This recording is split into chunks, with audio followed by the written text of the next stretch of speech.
Imagine if everything you've always believed about the most influential figure in human history was incomplete.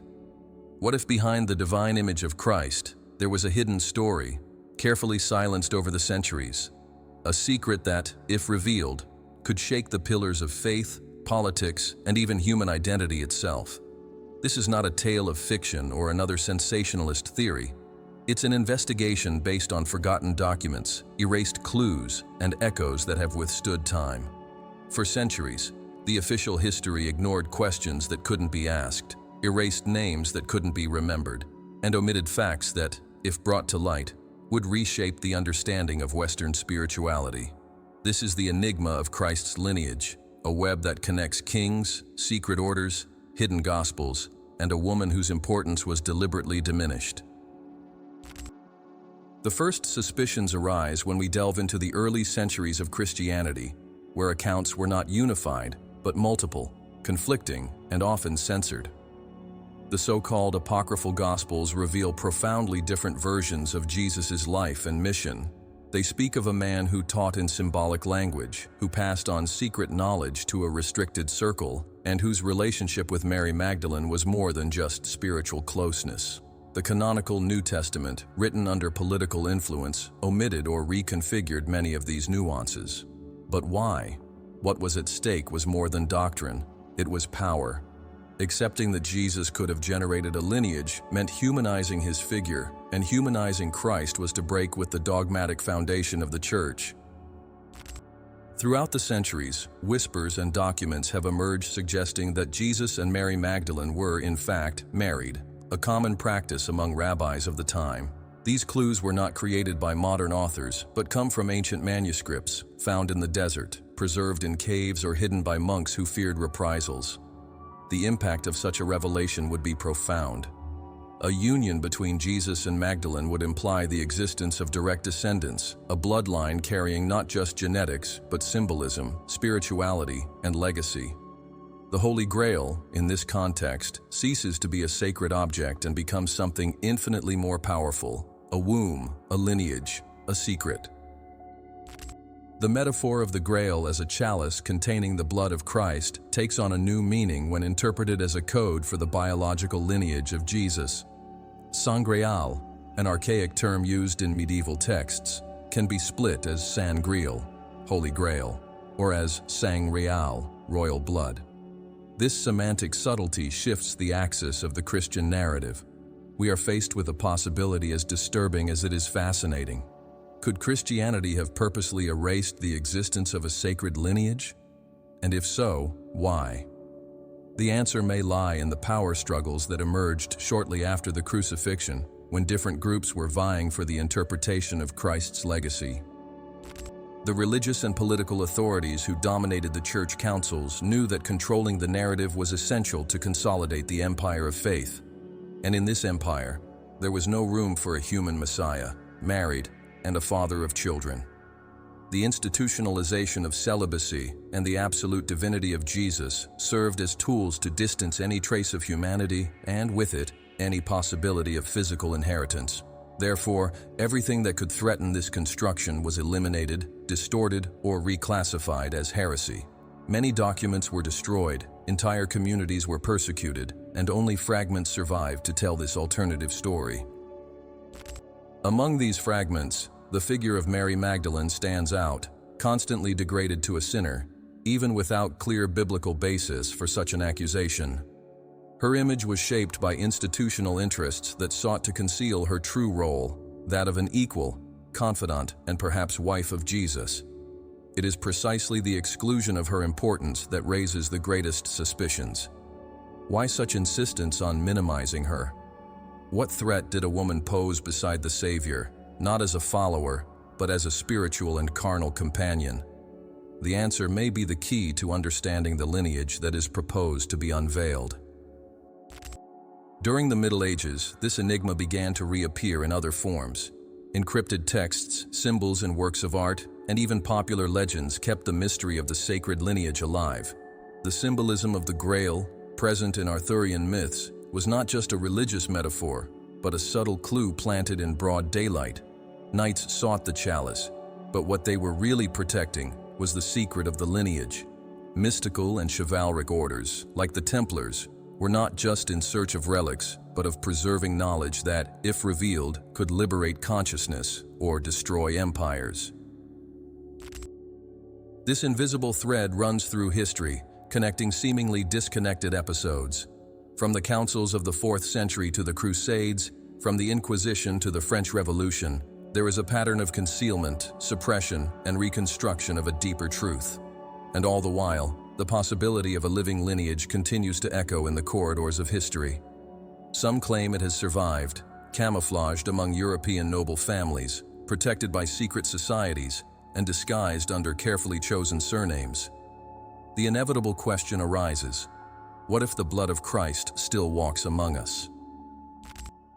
The impact of this revelation is not limited to religion. It reaches into philosophy, politics, culture, and even science. What would it mean to recognize a lineage that is both spiritual and biological at the same time? What implications would this have for our understanding of divinity itself? And most provocatively, what if this lineage was not exclusive, but symbolic of a potential that dwells within all of us? Perhaps the real secret has never been to hide specific descendants, but to conceal the power that this truth awakens in every human being aware of their divine origin. This hypothesis, though controversial, carries a magnetism that has attracted scholars, mystics, and seekers for centuries. The idea of a human Christ, with earthly ties, invites us to review not only the past, but the way we understand our own existence. He ceases to be an unattainable being and becomes a mirror of our potential. And it is at this point that the mystery turns into an invitation. Investigating Christ's lineage is, ultimately, investigating the divine within humanity itself. The truth may not be lost, but merely veiled by layers of dogmas, fears, and conveniences. Each rediscovered document, each reinterpreted symbol, each silenced voice that resurfaces, contributes to assembling this millennial puzzle. What began as a rumor in forgotten scrolls now emerges as a possibility that refuses to die. The enigma of Christ's lineage remains alive because, deep down, it touches us at a profound point. The longing to reconnect with a sacred origin that time tried to bury, but the soul never forgot. In the dusty confines of the Egyptian desert in Nag Hammadi, an illiterate peasant unknowingly discovered what would be one of the greatest spiritual archaeological finds of the modern era. A collection of manuscripts buried for nearly 2,000 years. These were Gospels that never made it to the official canon, sacred texts that revealed a different Christ, profound, symbolic, and that presented an alternative narrative to that consolidated by ecclesiastical power. These writings, known as the Gnostic Gospels, were not merely excluded for theological divergence, they were suppressed for threatening a carefully constructed power structure. Within these hidden works, visions of Jesus as an esoteric master emerge, transmitting hidden wisdom not only to the 12 disciples, but intensely and repeatedly to Mary Magdalene. Among the Gospels found, the Gospel of Thomas stands out, which collects over 100 sayings attributed to Jesus, many of which do not appear in any of the 4 canonical Gospels. These teachings are enigmatic, almost like Oriental koans, requiring introspection and not just faith. The Gospel of Philip, on the other hand, is even more unsettling to Christian orthodoxy. In it, we read about an intimate relationship between Jesus and Mary Magdalene, including a passage, partially deteriorated, that mentions Jesus frequently kissing her on the mouth. This detail, though inconclusive, casts a shadow of doubt that arouses more than curiosity. It arouses deep suspicions about the real role of this woman and the type of bond that united them. The repeated reference to her as the Savior's companion is no accident. It's not just about an emotional relationship, but the transmission of spiritual knowledge.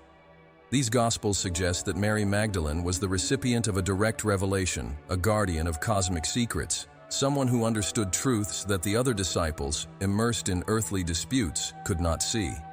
This subverts the entire hierarchical narrative that formed around the male apostles.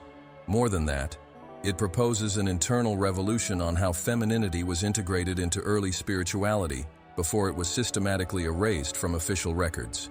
The Gnostic texts, therefore, not only offer another version of Jesus, but reveal the chasm between lived spirituality and institutionalized religion. These Gospels were persecuted, their copyists deemed heretics, and their words condemned as dangerous. And indeed, they were dangerous, not because they contained blasphemies, but because they liberated thought. Gnosticism proposed that inner knowledge, or gnosis, was the path to the divine. This diminished the authority of a mediating church between God and the faithful, and instead conferred direct power to the individual. It was an ideological threat, not just theological, and at the same time it revealed a spirituality based on experience, awareness, and internal alchemy. Religious leaders feared that this spiritual freedom would weaken control over the masses, reason enough for these texts to be buried, literally, and forgotten for centuries. But fate always finds ways to bring the truth to light. When these texts were rediscovered in 1945, traditional theology shuddered. The academic community was divided. Some tried to downplay their importance. Others began to reassess everything they knew about the early centuries of Christianity. The documents revealed a diversity of thought much richer than previously imagined. There was not a single doctrine, but a plurality of Christianities coexisting, competing, and shaping themselves amidst persecutions, conflicts, and heated debates. The version that prevailed, consolidated in the councils of Nicaea and subsequent ones, was not necessarily the most authentic, but rather the most convenient for the centralization of ecclesiastical power. Another notable text is the Gospel of Mary, where Magdalene herself describes visions received after Jesus' resurrection. She reports secret teachings passed on to her directly by Christ, which visibly disturbs the apostles Peter and Andrew. They question how a woman could receive revelations superior to theirs. The implicit answer from the Gospel is clear. Mary was not inferior. She was the continuator of the deepest teaching, the intermediary between the divine and the world. Her figure, then, is not a footnote in the Savior's biography, but a forgotten protagonist of an alternative story, and this story points to a spiritual and perhaps genetic legacy. This possibility gains more strength when we realize that, in many of the Gnostic texts, the sacred feminine is fundamental for spiritual balance. Sophia, the divine principle of wisdom, appears as a central figure. The return of feminine energy is presented as an essential aspect of salvation. In a world shaped by patriarchal structures, the valorization of the feminine represented not only a religious threat, but also a symbolic revolution. Thus, excluding Mary Magdalene was a way to neutralize the sacred principle she represented. Her erasure was not only personal, it was metaphysical, symbolic, and civilizational. Furthermore, these Gospels show us that Jesus spoke in symbolic, mystical language, often interpreted literally by the apostles and the subsequent institution. His kingdom was not of this world, and his parables revealed more than moral teachings. They were maps of consciousness. To reduce his figure to a dogma is to impoverish the richness of his message. The lost Gospels reclaim this mystical Christ, master of spiritual initiations and bearer of transformative knowledge. He was not seeking worshippers, but the awakened. And among the awakened, Mary was the first, the chosen, the enlightened. While investigating these scriptures, we realize how selective the official narrative is. What defines the truth? What is preserved or what is censored? The victors of Christian history built a Christ according to their needs. But the apocryphal texts remind us that there were other Christs, other understandings, other truths. The exclusion of these documents is not just an editorial decision, but a mutilation of humanity's spiritual memory. By recovering these writings, we are not just reading ancient texts. We are listening to the silenced voices of a more vibrant, plural, and profound spirituality. The possibility that these texts reflect a reality closer to the true mission of Jesus is unsettling for many, but it is precisely this discomfort that should be embraced. The path of truth is not one of comfort zone, but of relentless investigation, and the lost Gospels, like fragments of a broken mirror, reflect a broader image than the one accepted by tradition. They do not deny the essence of Christ, but deepen its meaning. Instead of weakening faith, they can enrich it, because they invite awakening, the courage to ask, and the humility to listen to what has been silenced for so long. Finally, these texts give us a key to open internal doors that have been locked for centuries. They reveal a living Christ, human, symbolic, and deeply connected to the mystery of the soul. And by his side, a woman, Mary Magdalene, whose presence alters everything we thought we knew. A new narrative begins to emerge from the sands of time, not to replace the previous one, but to complete it. And it is at this meeting point between the hidden and the revealed that the power of this enigma lies, because perhaps the true gospel is just beginning to be rewritten. Behind the mist of history and the thick veils of doctrine, there exists a woman whose name echoes silently in the between the lines of scriptures and in the whispers of ancient manuscripts. Mary Magdalene, constantly relegated to the role of redeemed sinner or mere supporting character in the story of Christ, may in fact be the central piece of the puzzle of the sacred lineage. But to understand her true role, it is necessary to strip away centuries of religious propaganda, self-serving rewrites, and manipulated interpretations. What emerges then is not just a distorted historical figure, but a spiritual presence of immense depth, a symbol of the hidden sacred feminine and possibly the true consort of Jesus. The key that opens the gates to the mystery of the royal blood is not in theological treatises, but in how Magdalene was erased. The narrative that portrays her as a repentant prostitute was officially disseminated in the 6th century by Pope Gregory I, a statement that never had a textual basis in the canonical Gospels. In fact, this association results from an intentional confusion between several Marys mentioned in the biblical texts. But why the need to belittle her? Because accepting her real importance would mean rebalancing the center of spiritual power. A strong woman, a leader, bearer of divine wisdom, companion of the Messiah himself, this image was unacceptable to a forming patriarchal structure. Early Christianity, born in a time of mystical and Gnostic effervescence, had female spiritual leaders. Over time, these voices were silenced, and Magdalene became the most symbolic target of this silencing. In the Gnostic Gospels, she stands out prominently, being the one who best understands Jesus' messages, the one who receives direct instructions, and who, even in the face of the rejection by the male apostles, remains steadfast in her mission. The Gospel of Mary is an extraordinary document, as it reveals not only a woman speaking with spiritual authority, but also the jealousy and resistance of figures like Peter and Andrew to her prominence. The recorded discussion is revealing. It's not just about who understood more, but who had legitimacy to lead the continuation of the Christ message. By presenting Mary as the closest interpreter to Jesus, this text breaks with all hierarchies imposed later and reveals a spirituality founded on gnosis and equality. The esoteric traditions that survived institutional persecution preserved Magdalene as a central figure. In certain lines of Christian esotericism, she is considered the bearer of the Grail, not as an object, but as a symbol of the sacred feminine, of the womb that holds the royal blood. This interpretation proposes that the true chalice is not of gold, but of flesh and soul. Mary would be the one who carries the seed of Jesus' lineage. This theory, known as Sangreal Grail, implies that Jesus and Mary were united not only spiritually, but also physically, as man and woman, husband and wife, active principle and receptive principle. It is not just a theory. It is a living metaphor of cosmic balance, of the union of polarities, and of the return of the feminine to its sacred place. In regions of southern France, particularly in Provence, local traditions tell that Magdalene would have fled there after the crucifixion, accompanied by close relatives of Jesus. These legends were considered heretical for a long time, but they remained alive for generations. The region became a hub of worship for the figure of Mary Magdalene, with churches, caves, and pilgrimages dedicated to her. There are records that the Cathars, a medieval spiritual movement condemned by the Church, revered the figure of Sophia, identified with Magdalene, as the bearer of true light. This worship of Sophia represents the recognition of feminine wisdom as a force of enlightenment opposed to institutionalized ignorance. Not by chance, the Cathars were exterminated in one of the most brutal internal crusades in Christian history.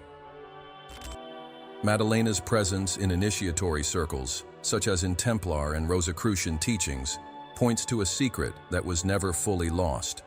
Among symbols, codes, and allegories, her image endures as the bride of the secret, the guardian of a truth that could not be spoken, but rather intuited. In the stained glass windows of Gothic churches, in the hidden sculptures within cathedrals, and in alchemy books, she appears disguised, but present. The symbolism is clear. Maddalena is the living grail, the key to the mystery, the bridge between the human and the divine. Reduced by official history to a marginal figure, she re-emerges as the true initiate, the one who saw beyond the veil of matter. Your connection with Jesus is described not as submissive, but as complementary. He is the Logos, she is the Sophia. He teaches the public, she safeguards the mysteries for the initiated. This duality is not just theological, it's alchemical. In the Hermetic tradition, the union of the king and queen represents the integration of the internal polarities of the being. Mary Magdalene and Jesus, under this light, are not just historical characters, but living archetypes of a profound spiritual truth. The presence of both, united, offers a model of spirituality that transcends religion, a mystical path where direct experience with the divine replaces dogma and where inner totality is the true goal.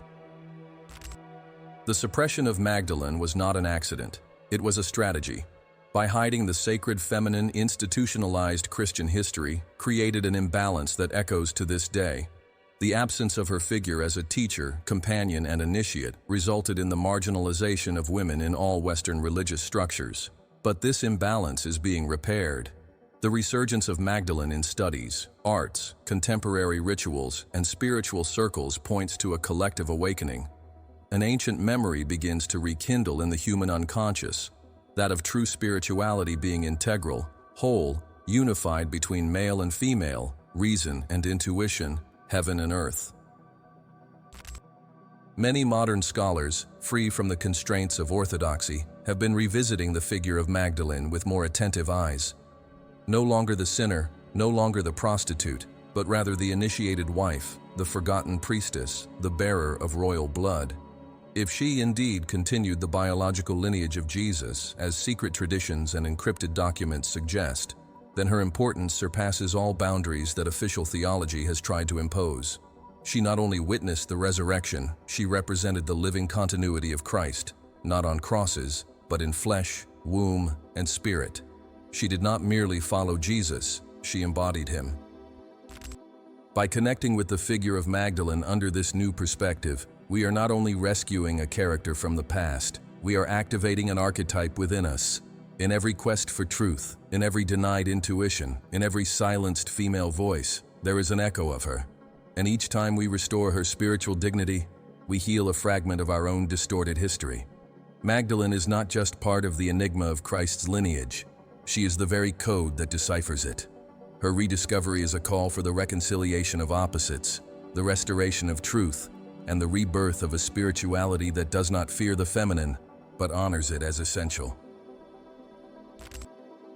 When we look at the traces she left behind, we realize that it's not about reconstructing an idealized past, but about recognizing a present amputated from its sacred memory. The silence that hovers over her figure is not absence, it's oppression, and the awakening of this silence is revolution. Mary Magdalene was not a shadow in Jesus' ministry. She was his parallel light. Her presence changed everything. Her absence distorted everything. And perhaps, it's only by restoring her full image that we can finally understand the enigma of the divine lineage and the true meaning of the legacy left by Christ. For centuries, the Holy Grail has been portrayed as a sacred object, a lost chalice that supposedly contained the blood of Christ during the Last Supper, or was collected by Joseph of Arimathea at the foot of the cross. This mythical interpretation has taken root in Western culture through Arthurian legends and medieval tales, becoming a symbol of spiritual quest, an unattainable prize reserved only for the purest. However, behind the metaphor of the chalice lies an even deeper and transformative secret. The Grail would not be a physical object, but a symbolic code for a living lineage, a direct descent from Jesus and Mary Magdalene. In this context, the Sangreal, traditionally translated as Holy Grail, would actually be the combination of the words sang real, that is, the royal blood. This reinterpretation completely changes the nature of the search. Instead of seeking a material artifact, we begin to investigate a lineage of flesh and bone, a genetic and spiritual thread that silently crosses centuries, preserved by symbols, societies, and hidden codes. The idea that the Grail represents the real blood of Christ, passed on through a union with Mary Magdalene, redefines all Christian mythology. It ceases to be a story of abstract salvation and becomes a living legacy, hidden under layers of mystery and distortion. This interpretation challenges not only the official history of the Church, but also the modern conception of spirituality, inviting humanity to look at its own embodied divinity. The symbolism of the chalice, in this new context, takes on powerful contours. The chalice is not just the container of the blood, it is the archetype of the sacred feminine, the womb, the vessel of creation. Mary Magdalene, therefore, becomes the living Grail, the guardian of the lineage and continuity of Christ. This vision integrates the masculine and the feminine as complementary expressions of the divine. Jesus represents the solar spirit, the logos, active consciousness. Magdalene, in turn, embodies the receptacle of light, the matrix of life, intuitive wisdom. The union of both transcends the physical plane, becoming a symbol of cosmic balance. The royal blood that flows from this union is not just genetic, it is spiritual, alchemical, transcendental. Medieval legends were the first public disguises of this veiled truth. In the stories of the Knights of the Round Table, the Grail appears as an enigma wrapped in rituals and trials. Only those of pure heart and high intention could approach its mystery. These narratives, although coded, hold an ancestral truth. The knights were not seeking a literal chalice. They were protecting the secret of a sacred lineage that could change the world's fate. Sir Galahad, Percival, and the others are not just mythical heroes, but archetypes of those who dedicated themselves to protecting a spiritual legacy threatened by earthly powers. The symbolic connections between the Grail and the sacred womb also appear in Gothic art. In the stained glass windows of cathedrals such as Chartres and Notre Dame de Paris, where we see female figures holding chalices surrounded by visual and numerological codes.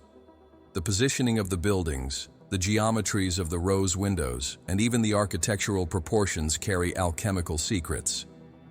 Everything was designed to convey knowledge that could not be put into words. The image of the Virgin Mary holding the baby Jesus, for example, can be reinterpreted as a symbolic layer of the idea of divine blood incarnate. But if Mary Magdalene were the true carrier of this blood after the resurrection, her image would have been camouflaged under the cloak of other female figures from the Christian tradition.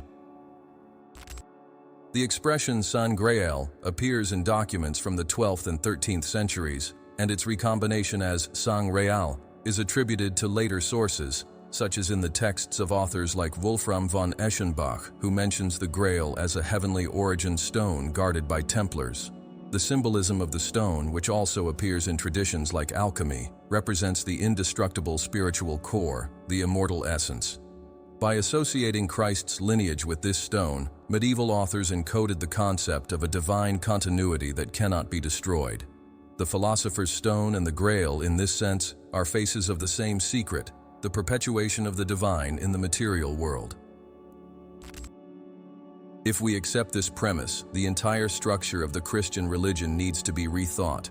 It's no longer about a distant God who sends his Son to die, but about a mystical process that unites spirit and matter, masculine and feminine, transcendence and incarnation. The birth of a spiritual lineage from this union redefines salvation as inheritance, not just belief. The Grail then becomes a symbol of human potential. We are all vessels of the divine, and our mission is to activate this inner sacred blood, remembering who we truly are. The quest for the Grail, in this light, is the search for our own forgotten origin, for our connection with the creative principle.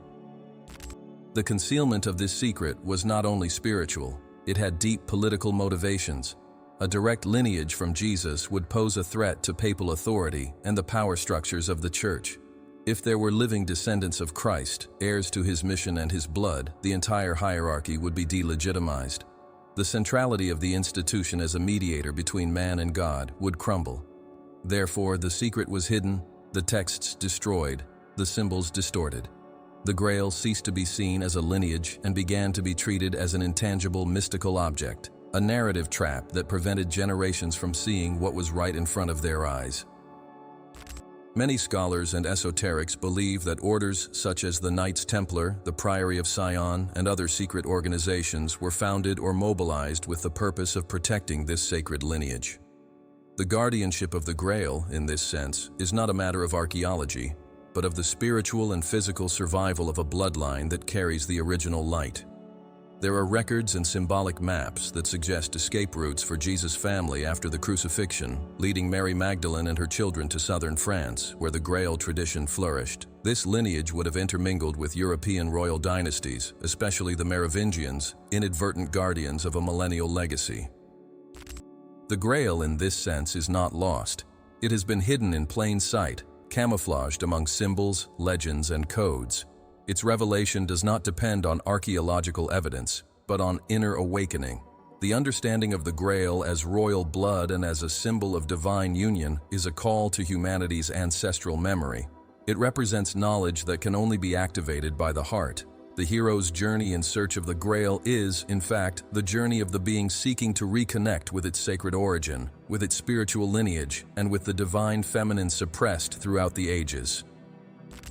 The true revolution of the Grail will not be made by excavations or historical finds, but by remembrance. By accepting this possibility, spirituality draws closer again to life, to flesh, to the embodied experience of the divine.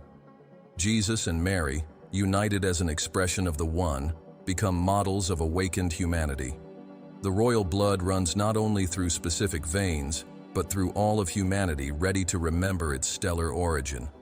The code of the blood is not a privilege, it is a call. The Grail is not a prize, it is a mirror. And its search does not end outside, but begins within each one who dares to remember. In the heart of medieval Europe, a royal lineage emerged with symbols, narratives, and signs that set it apart from all others. The Merovingian dynasty, which reigned between the 5th and 8th centuries over vast regions of present-day France, Germany, and Belgium, was known for its mystical characteristics, an alleged innate spiritual power, and a reverence for the sacred lineage that did not fit into the structures of institutionalized Christianity. The Merovingians claimed to descend from a different, almost divine bloodline, and the popular reverence surrounding them was not based solely on military strength or political authority, but on something deeper. A sacred magnetism that surrounded them, and a hidden legacy that, according to various esoteric traditions, traces directly back to the lineage of Christ and Mary Magdalene. This connection is not merely speculative, it emerges from heraldic symbols, ancient chronicles, and secret documents that indicate that the Merovingians were not just another dynasty, but the living guardians of a cosmic secret. The name Merovius, legendary founder of the dynasty, is shrouded in mystery. Some traditions claim that he was born from a symbolic union between a queen and a mythical sea creature, possibly as a metaphor for a divine or hybrid origin. The aquatic symbolism associated with this origin points to deeply esoteric themes: water as a symbol of the sacred feminine, initiation, the origin of life, and the transmission of ancestral wisdom. This symbolism would be repeated in Merovius's descendants, whose lineages carried the banner of the bee, a creature that, in various ancient cultures, represents immortality, royalty, and the connection between worlds. The Merovingians' association with the bee is not mere ornamentation.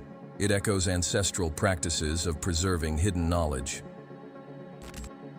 Interestingly, historical records indicate that the Merovingians, unlike other royal houses of the time, maintained distinct spiritual practices and were not completely subordinate to the Church of Rome. Many Merovingian leaders allowed the coexistence of Gnostic and Celtic traditions with Christianity, suggesting a less dogmatic and more esoteric form of Christianity. This spiritual tolerance could be explained by a knowledge that the Merovingian kings inherited and preserved, something related not only to temporal authority, but to a sacred mission that came from time immemorial. This mission would be rooted in the protection of a lineage that challenged the foundations of ecclesiastical authority, which is why, later on, the dynasty would be silenced. The last Merovingian king with real power was Dagobert II, who was assassinated in 679 under mysterious circumstances. Documents suggest that Dagobert was the keeper of secrets that put his life at risk. After his death, his daughter, Sigebert IV, according to some secret traditions, was allegedly hidden in the south of France by allied families, directly linking the Merovingian lineage to the descendants of the supposed union between Jesus and Mary Magdalene. This escape and concealment are believed to have been organized by a network of initiates who would later form the core of the Priory of Sion, a secret society tasked with protecting the lineage of the royal blood. The assassination of Dagobert II, followed by the formal end of the Merovingian dynasty, was not just a political coup. It was an attempt to eradicate any trace of sacred heredity that could rival papal and Carolingian power. The replacement of the Merovingians by the Carolingians, with the explicit support of the papacy, marks a decisive turning point in the history of Europe. Charles Martel, grandfather of Charlemagne, and then Charlemagne himself, consolidated a new alliance between the crown and the church, aligning themselves with institutional Christianity and burying the alternative spiritual legacy of the Merovingians. Charlemagne's reign became a symbol of imperial Christianity, with military and dogmatic roots. But under this new order, old voices still whispered.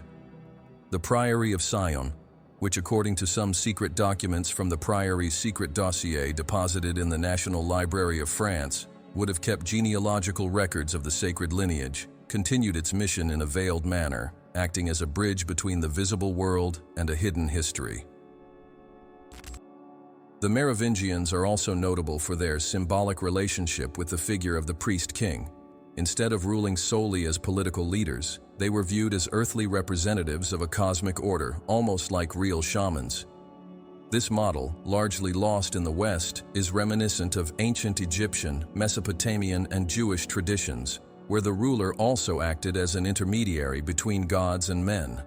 This strengthens the hypothesis that the Merovingians preserved not only a bloodline, but a spiritual wisdom originating from the mystery schools of antiquity, transmitted cryptically through initiatory lineages. Their fall, then, represented not just a shift in power, but the deliberate obscuring of a living spirituality that threatened the hegemony of the Roman dogma.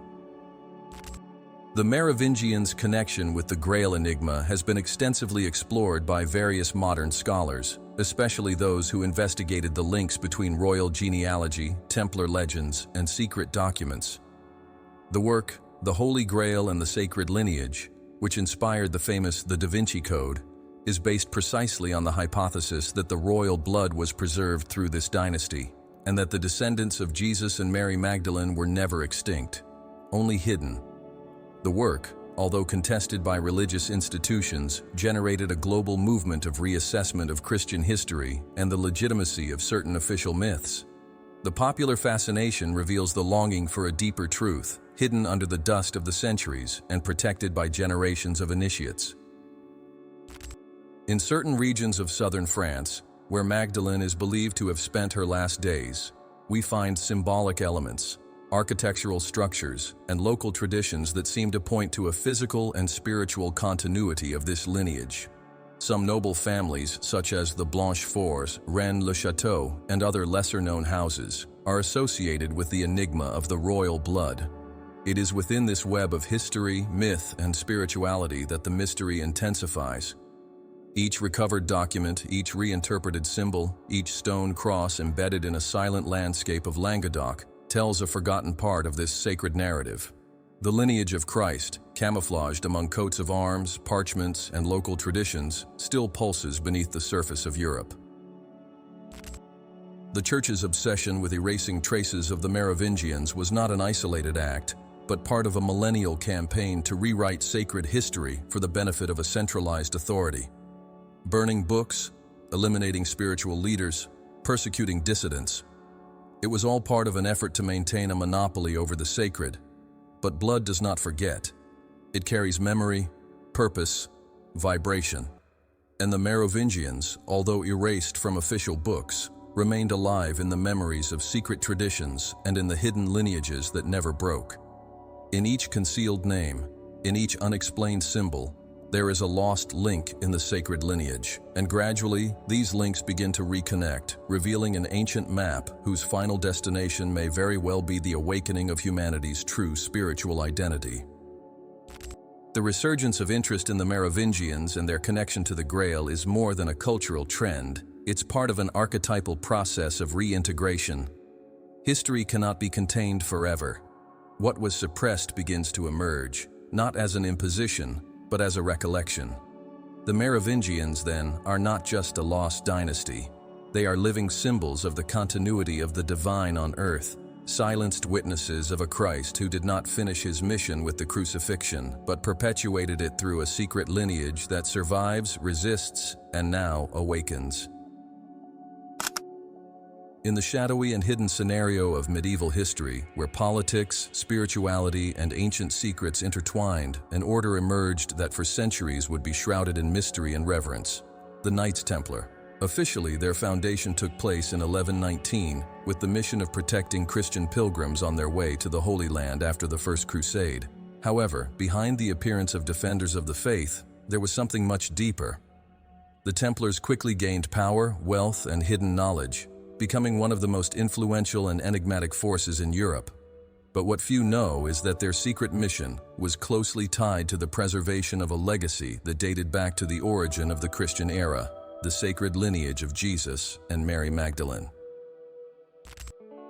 Ancient documents and esoteric studies suggest that the Templars discovered something of immense spiritual and historical value during their excavations in the underground of Solomon's Temple in Jerusalem. These records do not speak of gold or material relics, but of manuscripts, genealogies, and initiatory knowledge that would reveal a version of Christ's history completely distinct from the dogmatic version. They would have found evidence of the existence of living descendants of Jesus, of his union with Mary Magdalene, and of a lineage that had been secretly preserved since the crucifixion. From that moment on, the mission of the Templars became not only military or religious, but initiatory, to protect the royal blood and the spiritual truths that had been hidden from humanity.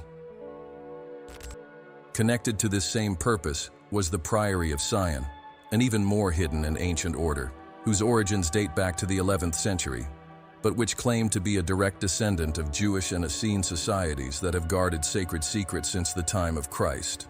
The Priory would be the true brain behind the Templars, operating in the shadows, guiding spiritual and political movements, preserving the sacred lineage through blood networks, strategic marriages, and secret documents.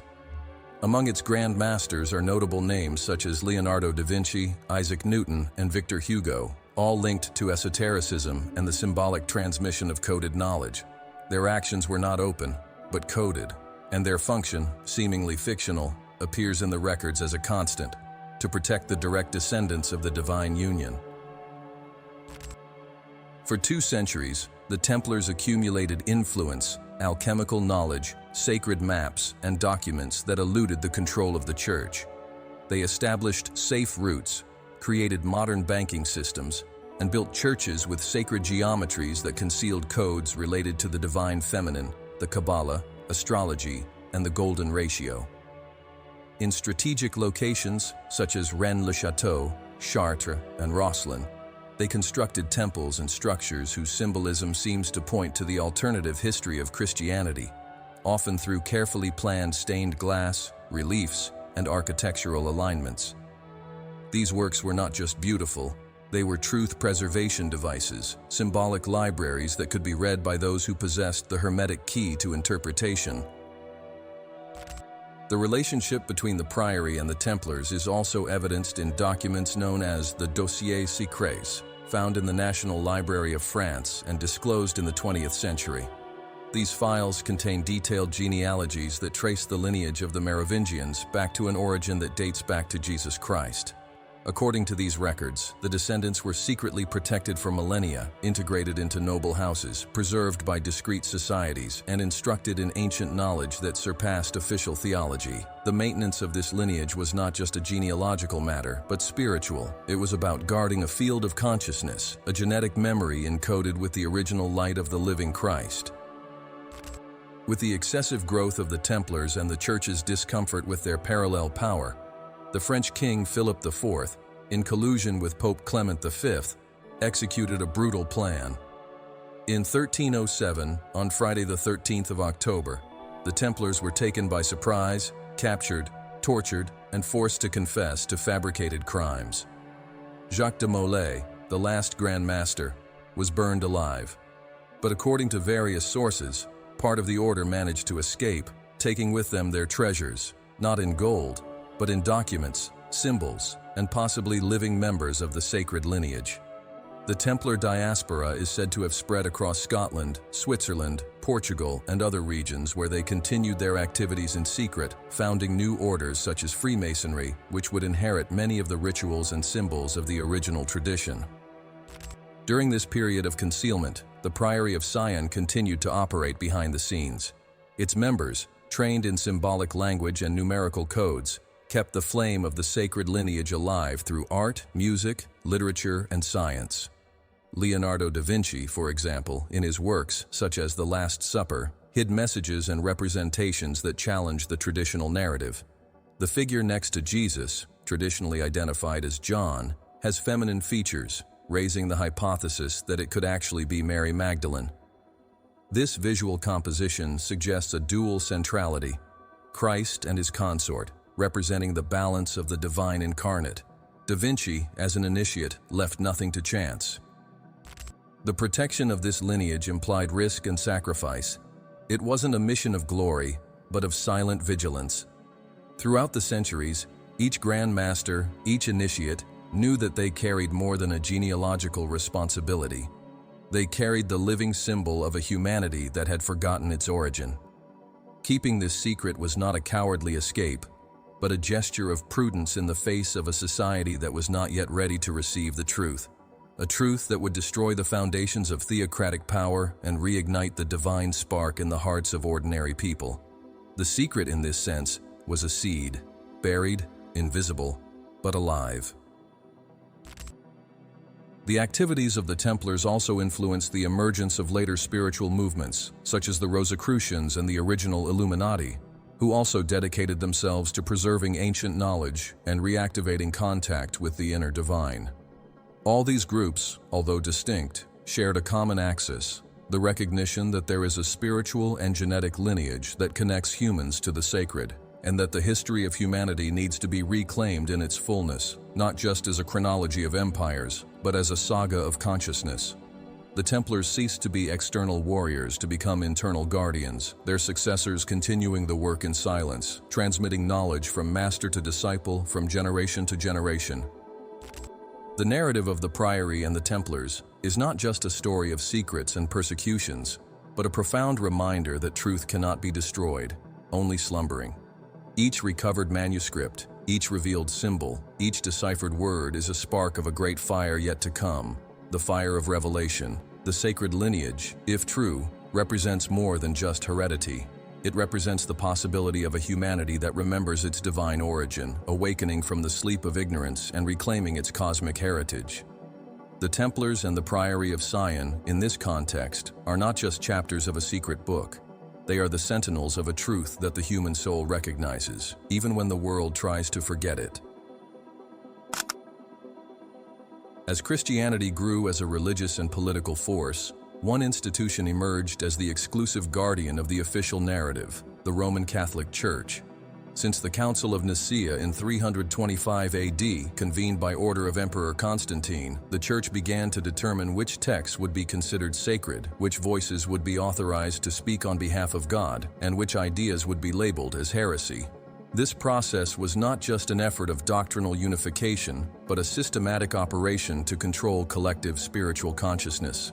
The suppression of the possible holy lineage of Jesus and Mary Magdalene, the exclusion of the Gnostic Gospels, the marginalization of the sacred feminine, and the relentless persecution of dissenters were not random events. They were calculated moves to consolidate a theocratic hegemony, erase an uncomfortable past, and prevent the divine from being recognized within the human being. The Church understood from the beginning that its authority depended on exclusivity over the interpretation of the sacred. If any individual could access the divine through inner gnosis, if Jesus had left heirs who carried his spiritual and biological light, if spirituality was a personal and direct experience, the role of the institution as a mediator would become obsolete, thus keeping the people distant from the true origin of Christ, erasing clues about a possible living lineage, and suppressing any doctrine that offered spiritual autonomy became a matter of institutional survival. Power does not sustain itself on truth, but on control of the narrative, and so began a cycle of centuries of suppression, distortion, and silence imposed by the sword, by fire, and by intimidation. One of the first targets of this repression was Gnosticism, a rich spiritual offshoot that flourished in the early centuries of the Christian era. The Gnostics taught that the path to God did not go through dogmas, but through self-knowledge. Their schools, texts, and practices celebrated inner wisdom, the divine feminine, and the figure of Jesus as a master of inner light, not as an object of blind worship. Texts such as the Gospel of Thomas, Philip, and Mary not only offered an alternative version of Christ's life, but presented a liberating theology where Mary Magdalene was not a sinner, but a bearer of wisdom. The Church, feeling threatened, set about burning these writings, persecuting their authors, and destroying any and all evidence that Christianity was born as a river with many banks. With the advancement of orthodoxy, ecumenical councils became arenas where history was rewritten behind closed doors. Figures like Irenaeus of Lyon and Tertullian began to systematize attacks against Gnosticism, ridiculing its doctrines and associating them with demonic heresies. From these efforts emerged the New Testament as we know it, composed only of the Gospels considered acceptable, and among them, not a single line about a union between Jesus and Mary Magdalene, no mention of royal blood, no hint about children or descendants. What was symbolic, mystical, and integrated was converted into dogma, ritual, and hierarchy. The richness of spirituality was replaced by an authoritarian model, and silence about the sacred lineage became sacred doctrine. Over the following centuries, this process would intensify in the form of brutal persecutions.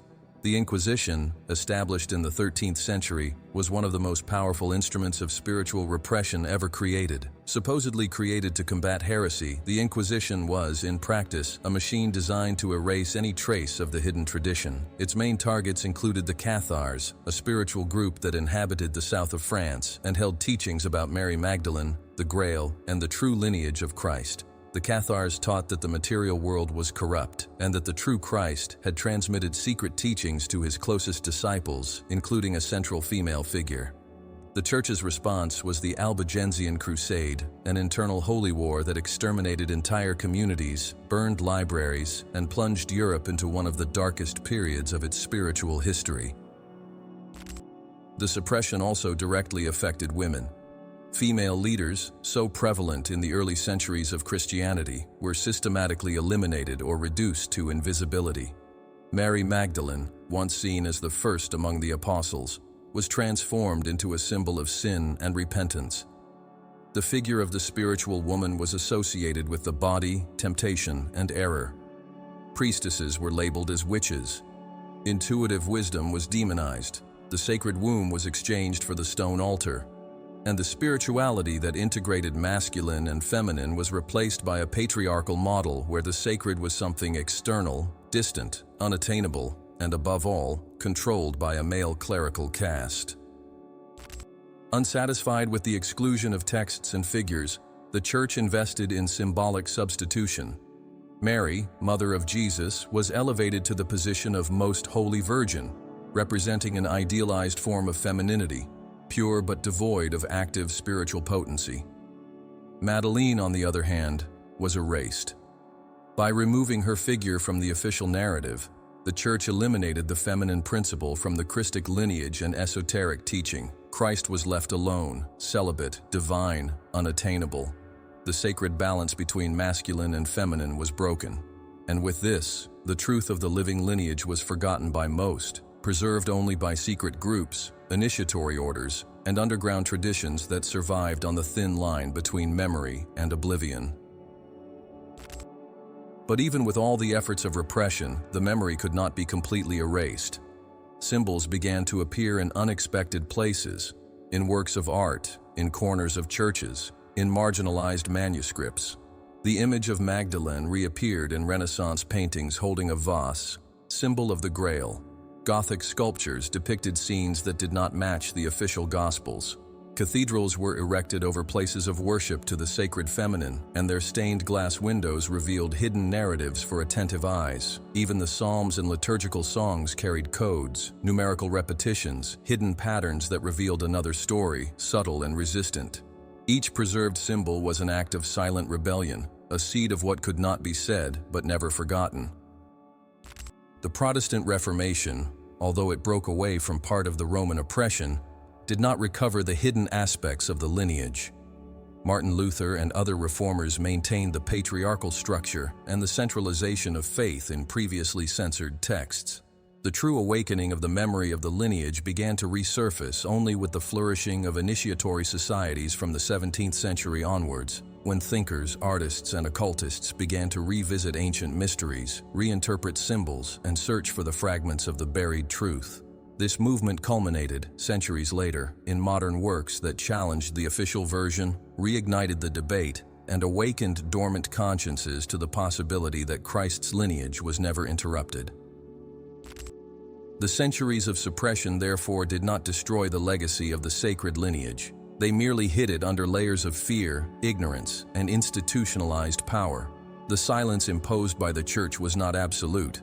In the underbelly of history, amongst hidden codices, esoteric traditions, and whispers in the cathedrals, the truth remained alive. And today, like an underground river finding cracks in the rock, this truth begins to emerge, not as an accusation, but as a summons to the return of wholeness, to the remembrance of the embodied sacred, to the reconnection with a spiritual heritage that never left us, only was forgotten. Because no matter how many centuries pass, the blood of truth always finds its way.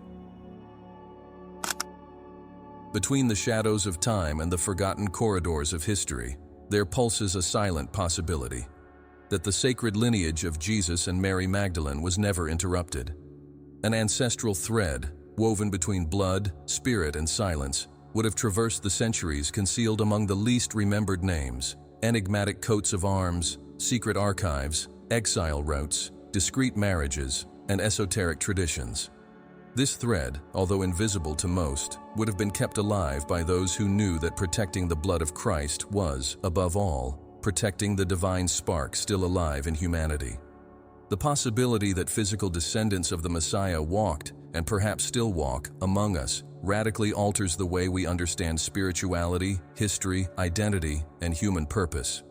This lineage would not only represent the inheritance of a man, but the living memory of a cosmic mission.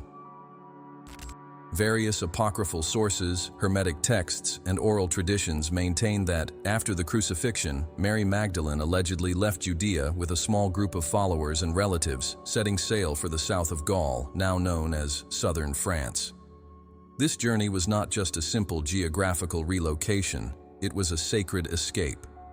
Magdalene, either pregnant or accompanied by small children, would have been welcomed by communities that already embraced a spirituality oriented towards the feminine, the cycles of nature, and inner light. These records, preserved in little-known manuscripts, associate her arrival in the Provence region with a series of symbolic phenomena such as apparitions, miracles, and abrupt social changes. Cities like Sainte-Marie-de-la-Mer, Rennes-le-Château, and Béziers maintain legends that, far from being mere folklore, seem to hold elements of a greater truth buried under the weight of skepticism and institutional repression. The lineage that supposedly originated there would have merged with local noble houses, protected by families who understood the magnitude of the secret they carried. This alliance between the sacred blood and the Merovingian dynasties of Europe represented an attempt to preserve the lineage within the political structure of their time. Thus, the Grail, understood as the royal blood, would have been passed down not only as a myth, but as a silent genetic inheritance. Over the centuries, this lineage would have given rise to individuals whose lives were marked by an incomprehensible sense of mission, by intense spiritual gifts, by unexplainable magnetism, and by a kind of inner unrest impossible to silence. Many of them never knew the origin of their essence, others kept it as an oath. In Rosicrucian manuscripts and Masonic records from the 17th century, names and genealogies appear that, when observed closely, point to a persistent link with the lineage of Christ. These documents, often encrypted, preserve not only names and dates, but also alchemical symbols and coded messages about a blood that was not shed in vain and that flows hidden through the branches of slumbering humanity. The lineage, then, would not be merely hereditary, but archetypal, a pattern of consciousness that manifests in certain beings, as if awakening within themselves a spiritual genetic code that dates back to the incarnate Logos. This view breaks with genealogical materialism and introduces the idea that the sacred blood is also a vibration, a frequency, an energy signature kept alive through conscious intention and the silent oath of the timekeepers. Some modern scholars, when analyzing records of French and Catalan noble lineages, discovered intriguing patterns, repeated codes in the coats of arms, veiled mentions of a blood that comes from the east, symbols of six-pointed stars intertwined with fleur-de-lis, dates that coincide with key events of the Christian tradition, and primarily a series of unexplained deaths, political assassinations, and disappearances of heirs at crucial moments. These occurrences are not isolated. They point to a silent operation of containment and surveillance that, for centuries, would have sought to prevent the truth about this lineage from coming to light. The Church, the monarchy, secret orders, and even certain modern empires may have participated in a veiled manner in this great conspiracy of silence. The lineage, however, does not depend on institutional acceptance. It continues, even if ignored. Its representatives, conscious or not, express similar characteristics: an extreme spiritual sensitivity, a visceral connection with the Grail symbol, an almost uncontrollable impulse to serve humanity, and a vague memory of something grand lost in time. Some become spiritual leaders, others artists, scientists, activists.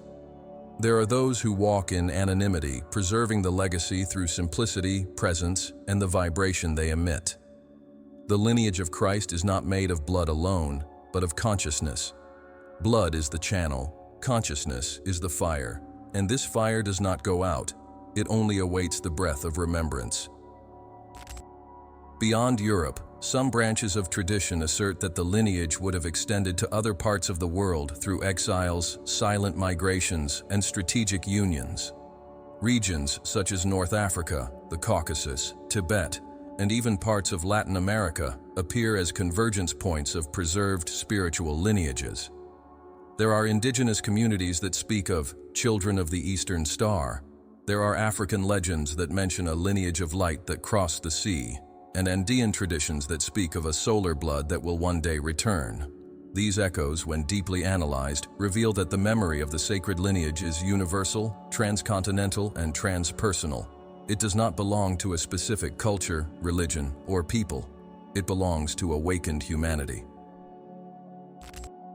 In the 20th century, the rediscovery of documents such as the Dossier Secrets, the popularization of theories of the Priory of Sion, and the growing public interest in works like the Holy Grail and the Sacred Lineage reignited the possibility that this lineage may never have been a myth. Although criticized by traditional academic sectors, these works opened a symbolic window to the collective unconscious. More than historical facts, they resonated as memory, a memory that emerged not from the rational mind, but from the soul. Many readers reported experiences of inner recognition, powerful intuitions, vivid dreams, and a feeling of remembering instead of simply learning.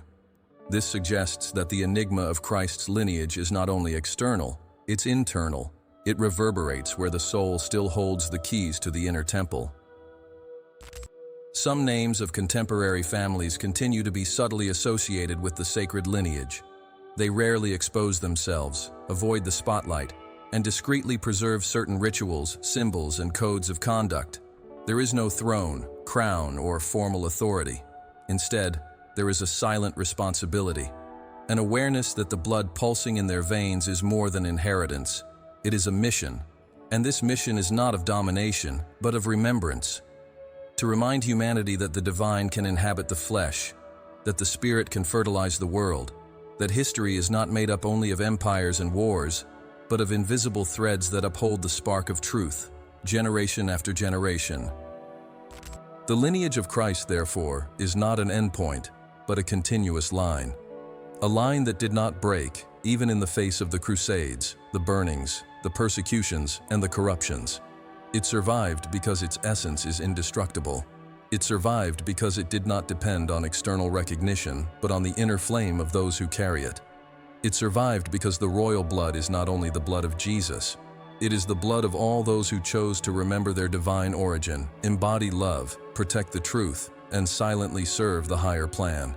And this blood, contrary to what many think, is not restricted to a few. It pulses in many, in all those who awaken to their true lineage, the lineage of the living light, of the incarnated Word, of the Christic presence that did not come to establish a religion, but to awaken a humanity. And what if all of this is true? What if the lineage of Jesus not only existed, but still exists? What if, behind myths, symbols, and manipulations, a heritage not only of blood, but of consciousness has persisted? A heritage that calls us to remember who we truly are? In this moment when old paradigms are unraveling, when institutions are shaking, and when the human being is searching for meaning beyond the material, the idea that a sacred lineage has survived over millennia is not just intriguing, it is revolutionary. Because more important than knowing if there are living descendants of Jesus is understanding what this lineage represents on a spiritual, symbolic, and collective level. It invites us to transcend the narrative of the distant and passive Savior, to acknowledge that the light of Christ has never been outside but has been encoded in our very essence, waiting to be awakened. The revelation of the sacred lineage is not about biology, it's about activation. It's about accessing a field of consciousness that vibrates above the limitations of the ego, separation, and fear. Throughout history, figures associated with this lineage have not only manifested distinct spiritual traits, but deep missions of healing, transformation, justice, and collective awakening. They did not claim thrones, but silently served the greater plan. They did not seek glory, but offered memory, because at the heart of Christ's lineage is not earthly power. It's the remembrance of a divine purpose, to remind humanity that the sacred is immanent, embodied, accessible, and alive. This awakening, however, requires courage. The acceptance that the truth has been hidden from us for centuries, that texts have been destroyed, symbols have been distorted, and memories have been erased, is not comfortable. It destabilizes, it confronts. It forces us to question all external authorities to whom we have surrendered our power, and in doing so, it compels us to reclaim the sovereignty of the soul. The true Christic lineage, then, is not vertical, it's expansive. It doesn't impose from above, but awakens from within. It manifests in all those who choose to live as Christ lived, in love, in truth, in surrender, and in compassion. To be part of this lineage is not a privilege of blood, it's a choice of the soul. The implications of these revelations are vast. If Jesus had a family, if he left descendants, if he chose the sacred union with Mary Magdalene as a symbol of divine integration between male and female, then the spiritual project of earth takes on a new shape. It is no longer centered on waiting for a messianic return, but on the collective activation of Christ consciousness. This consciousness does not come to redeem sins, but to illuminate potentials. It does not come to judge the world, but to restore its original memory. The lineage of Christ, under this perspective, is a vibrational network that crosses cultures, creeds, and borders, bringing together those who hear the call of truth, not as doctrine, but as an awakening. The impact of this understanding touches all spheres of existence. In the spiritual realm, it breaks away from the idea of intermediaries and gives back to the individual the responsibility to access the divine within themselves. In the social field, it dismantles power structures based on the manipulation of faith. In the historical context, it compels us to rewrite the narrative of humanity with freer and less fearful eyes. And in the personal sphere, it invites us to recognize that the Christ we so much seek already dwells within us, as a latent code, waiting to be activated by conscious action, true words, and unconditional love. If the lineage of Christ represents a continuous thread of incarnated light, then the return of Christ will not be that of a specific man, but of an awakened humanity. He will not descend from the heavens, but will emerge from hearts. The returning Christ is the collective Christ. It is the unified consciousness that rises after ages of forgetfulness. And every human being who decides to remember who they are, every soul that chooses to free themselves from the lie, every heart that opens to reconnect with the source, becomes a link in this living chain. The Grail, then, is no longer sought. It is recognized. It has always been here, in the womb of the earth, in the womb of woman, in the womb of the soul. This recognition also brings an ancestral healing. The feminine, wounded by history, repression, and silence, begins to be restored. Mary Magdalene ceases to be a shadow and returns as light. Her union with Jesus ceases to be taboo and becomes a sacred archetype. Sacred sexuality, mystical union, alchemical marriage, all of this returns as a living language for a new era. An era in which spirituality and body, soul and matter, heaven and earth are no longer opposites, but expressions of the same unity. The lineage of Christ reminds us that the divine did not come to separate us from the world, but to teach us to inhabit it with awareness, reverence, and purpose.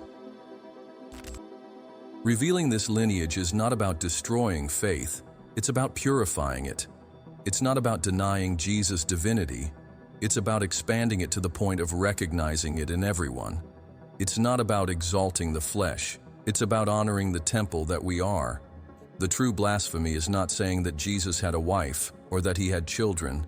The true blasphemy is having turned his message into a tool of guilt, domination, and spiritual alienation. By reclaiming the sacred lineage, we reclaim the real Christ, the master, the initiate, the guide, the friend, the God-man who chose to incarnate, to show that heaven can dwell on earth, that eternity can touch the moment, and that light can live among men. The new awakening consciousness no longer needs stone temples, clerical hierarchies, or imposing doctrines. It needs whole beings, men and women willing to remember, forgive, rebuild, and re-enchant life. Being part of the Christic lineage in this new era is not a matter of birth, but of rebirth. It's a decision to live as Christ lived, in active compassion, deep wisdom, in service to others, and in devotion to the soul's plan. And this decision is the true Grail. It is the chalice that receives the new wine of the beginning era. It is the womb that births the new humanity. Thus, the enigma of Christ's lineage ceases to be merely a historical mystery or an esoteric hypothesis. It transforms into a summons, a deep call to remembrance, a revelation that heals, that liberates, and that unites. Because in the end, Christ's lineage is not in genealogical trees. It is in the heart of every being who chooses to love as he loved, to see as he saw, to live as he lived. And at this moment, perhaps more than ever, the earth waits for these heirs of light, not to rule but to serve, not to be worshipped but to remind, and perhaps in this silent remembrance they awaken all the others. And now, mind unfettered, I want to hear from you. If the sacred lineage truly lives, what does it awaken in your soul? Do you feel you carry something ancient, something that goes beyond flesh and name? Leave in the comments a word, a symbol, or a feeling that represents your connection with this lineage. Let's manifest this collective memory together. Each of your comments strengthens this invisible web we are rebuilding. Comment below, I am part of the living light, if this truth touched your heart, and share what you feel when you remember who you truly are. This is our way of keeping the thread lit, a thread that no one else can extinguish. And if you felt something within you awaken, then you need to see what comes next. Click now on the video that is appearing on your screen. The hidden prophecy of the three veils, what only the truly awakened can see. There, we will unravel the forgotten prophecy that can only be understood by those who have already begun to remember. We are the mind unfettered, and this is just the surface. We meet on the other side of the veil,